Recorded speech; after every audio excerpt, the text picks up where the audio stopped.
எந்திரிச்சு வந்துருங்க. குப்பரை படுத்துட்டீங்க. திடீர்னு குப்பரை அடிச்சிங்க, அப்படியே ஜாலியாக படுத்துட்டீங்க. எந்திரிப்பா. எப்படி குப்பரை அடிச்சிட்டீங்க? எந்திரிச்சு வந்துருங்க. அப்பாட்ட வந்துருங்க. குப்பரை படுத்துட்டீங்களா?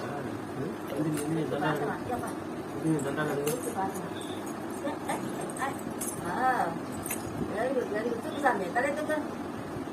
இந்த நேரத்துலையும் வாயில தானே ஓடுவியாப்பா?